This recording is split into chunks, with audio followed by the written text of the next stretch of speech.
సర్కార్ 2.5 ఏళ్ల పాలనను పూర్తి చేసుకొని దిగ్విజయంగా ముందుకు సాగుతోంది. అయితే ముందస్తుగా జరిగిన ఒప్పందం ప్రకారం నాయకత్వ మార్పు జరగనుందనే చర్చ తీవ్ర స్థాయికి చేరింది. ఈ నేపథ్యంలో కర్ణాటకలో కీలక మార్పులు జరగబోతున్నాయా అన్నది ఆసక్తిని రేకెత్తిస్తోంది.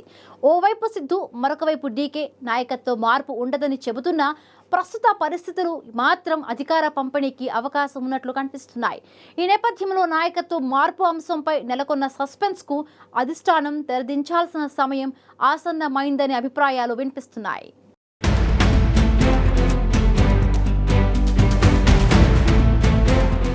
కర్ణాటకలో అధికార పంపిణీకి సంబంధించిన అంశం మరోసారి తెరపైకొచ్చింది. కాంగ్రెస్ సర్కారు పాలనకు 2.5 ఏళ్లు పూర్తయిన నేపథ్యంలో నాయకత్వ మార్పు జరుగుతుందనే చర్చ తీవ్ర స్థాయికి చేరింది. ఈ నేపథ్యంలో కన్నడ రాజకీయాల్లో కీలక మార్పులు తప్పవా అన్నది ఆసక్తికరంగా మారింది. అధికార పక్షంలో రాజకీయ ముసలం చివరికి ఏఐసీసీ అధ్యక్షుడు ఖర్గే బెంగళూరుకు కదలి వచ్చినా తొలగిపోలేదు. సీఎం, డిప్యూటీ సీఎంల మధ్య సాగుతున్న ఈ కుర్చీలాటకు ఎప్పుడు తెరపడుతుందా అన్నది ఉత్కంఠం రేపుతోంది. బెంగళూరులోని ఖర్గే నివాసానికి కాంగ్రెస్ మంత్రులు, ఎమ్మెల్యేలు క్యూ కట్టడంతో ఈ అంశంపై ఊహాగానాలు మరింత ఎక్కువయ్యాయి. ఓవైపు మంత్రివర్గ పునర్వ్యవస్థీకరణకు ఇప్పటికే అధిష్టానం గ్రీన్ సిగ్నల్ ఇవ్వడంతో ఆశావహులు మంత్రి పదవుల కోసం ఎవరి ప్రయత్నాల్లో వారున్నారు. అదే సమయంలో నాయకత్వ మార్పు కూడా ఉంటుందా లేదా అన్నది ఆసక్తికరంగా మారింది. ఏఐసీసీ అధ్యక్షుడు ఖర్గేతో భేటీ అయిన సీఎం సిద్ధరామయ్య ఇది మర్యాదపూర్వక సమావేశం మాత్రమేనని చెప్పడం రాజకీయ వర్గాల్లో చర్చకు దారితీసింది. కాంగ్రెస్ పార్టీ సమైక్యత, రానున్న తాలూకా, పట్టణ, పంచాయతీ ఎన్నికలతో పాటు గ్రేటర్ బెంగళూరు ఎన్నికల గురించి మాత్రమే మాట్లాడామని సిద్ధరామయ్య స్పష్టం చేశారు. అలాగే తమ మధ్య ఎలాంటి రాజకీయ చర్చలు జరగలేదని సిద్ధు బదులిచ్చారు. ఇక ముఖ్యమంత్రిగా 5 ఏళ్ల వరకు కొనసాగడం అనేది అధిష్టానం చేతుల్లోనే ఉందని సిద్ధు స్పష్టం చేశారు. అధిష్టానం చెప్పిందే తాము ఎవరైనా వినాల్సిందేనని, తాను ఎలాంటి సమస్యలు వచ్చినా కొంగే వ్యక్తి కానని, అలాగే సంతోషించే వ్యక్తిని అసలే కానంటూ తన భవిష్యత్తు కార్యాచరణపై సిద్ధు వ్యాఖ్యానించారు. ఢిల్లీకి వెళ్లి ఖర్గేతో సమావేశమైన ఎమ్మెల్యేల గురించి తాను ఇంటెలిజెన్స్ నుంచి మాత్రమే సమాచారం తెప్పించుకున్నారని చెప్పిన సిద్ధు ఖర్గేతో వారి గురించి మాట్లాడలేదని స్పష్టం చేశారు. మొదటి నుంచి కూడా కన్నడ రాజకీయాలపై ఖర్గే అధికారిక ప్రకటన కానీ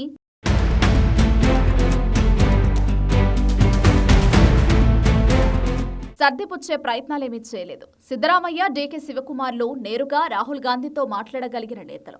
ముఖ్యంగా కర్ణాటక రాజకీయాలపై గాంధీ కుటుంబ సభ్యులు వ్యక్తిగతంగా శ్రద్ధ చూపుతుంటారు. 2023 ఎన్నికల తర్వాత సీఎం ఎంపిక విషయంలోనూ గాంధీ కుటుంబ సభ్యులే నిర్ణయాత్మక పాత్ర పోషించారు. తాజా పరిణామాల్లోనూ రాహుల్ గాంధీ నిర్ణయమే కీలకంగా మారింది. గత వారం తనను కలిసిన సిద్ధరామయ్యతోనూ విదేశీ పర్యటన తర్వాత చర్చించుకుందామని, ఆలోగా ఖర్గేతో మాట్లాడాలని రాహుల్ సూచించారు. ఆలోగా పార్టీలో అలజడి చెలరేగడం, డీకే బృందం దూకుడు ప్రదర్శించడంతో రాహుల్ గాంధీ సూచన మేరకు ఖర్గే బెంగళూరుకొచ్చారు. బీహార్ ఎన్నికల ఫలితాల తర్వాత పార్టీ అసంతృప్తితో ఉంది. ఇంత వేగంగా రాష్ట్రంలో మార్పులు శ్రేయస్కరం కాదన్న సూచన చేసినట్లు సమాచారం. ఆలోగా రాష్ట్ర నేతల నుంచి ఒత్తిడి పెరిగితే మరోసారి ఢిల్లీలో మాట్లాడుకుందామని ముఖ్యమంత్రితో చెప్పినట్లు తెలుస్తోంది. రానున్న రోజుల్లో రాష్ట్ర రాజకీయాల్లో ఎవరు ఊహించలేని విధంగా మార్పులు వస్తాయని కేంద్ర మంత్రి కుమారస్వామి జోస్యం చెప్పారు.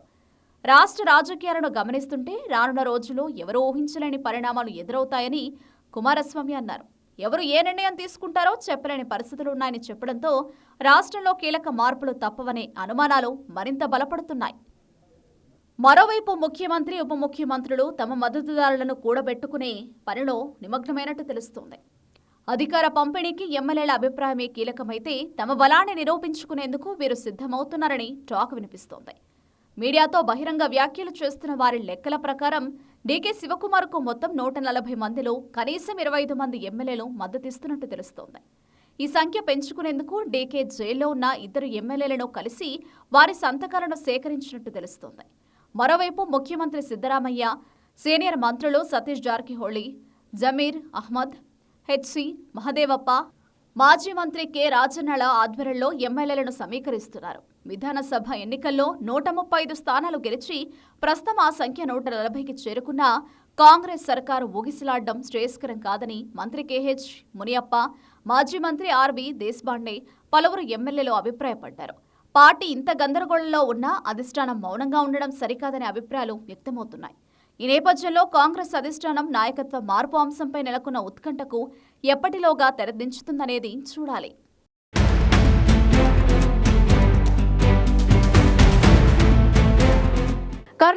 రాజకీయాల్లో నాయకత్వ మార్పుపై సందిగ్ధత కొనసాగుతోంది. ఓవైపు సిద్ధు, మరొక వైపు డీకే వర్గీయులు ఢిల్లీ పర్యటనలు, ఖర్గేతో సిద్ధు భేటీ వంటి వాటితో కర్ణాటకలో నాయకత్వ మార్పు దిశగా అడుగులు పడుతున్నాయా, లేక మంత్రివర్గ పునర్వ్యవస్థీకరణలో భాగంగానే ఇంతటి హడావుడి నెలకొందా అన్నది తెలియాల్సి ఉంది. ఏదేమైనా దీనిపై పార్టీ అధిష్టానం పూర్తి స్థాయిలో స్పష్టతను ఇవ్వాల్సిన పరిస్థితులు నెలకొన్నాయి.